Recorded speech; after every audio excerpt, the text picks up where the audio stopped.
আসসালামু আলাইকুম এভরিওয়ান, কেমন আছেন সবাই? আশা করছি সবাই অনেক ভালো আছেন। আজকে তৈরি করে দেখাবো বাঙ্গির জুস। বাঙ্গি কিন্তু অনেকেই খেতে চান না বা এর ফ্লেভার অনেকের কাছে ভালো লাগে না। তবে এইভাবে জুস করলে সবাই অনেক তৃপ্তি সহকারে খেতে পারবে আর অনেক ভালো লাগবে।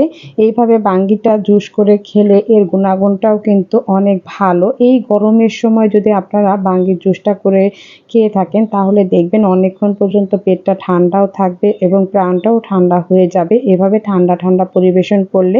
আর আজকে আমি যেভাবে বাঙ্গির জুসটা তৈরি করেছি এতে কিন্তু বাঙ্গির ফ্লেভারটাও পাওয়া যাবে না। চলুন দেখে নেওয়া যাক কিভাবে ঝটপট আমি বাঙ্গির জুস করি।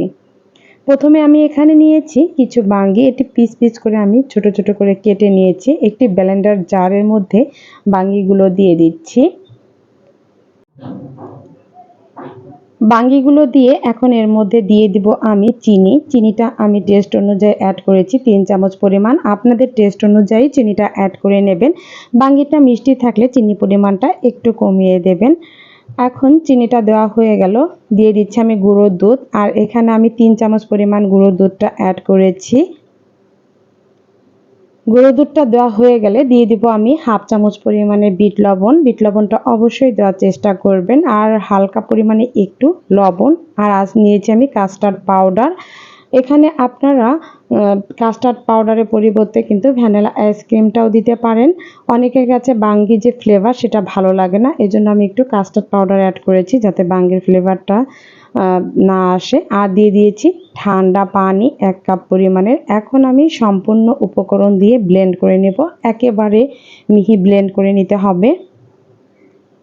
বাঙ্গির জুসে আমি যা যা উপকরণ ব্যবহার করেছি সবই কিন্তু পুষ্টিগুণে সমৃদ্ধ। আর বাঙ্গিটা এভাবে ফেলে না দিয়ে জুস করে তৈরি করে দেখবেন, পরিবারের সবাই খুব তৃপ্তি সহকারে খেতে পারবে।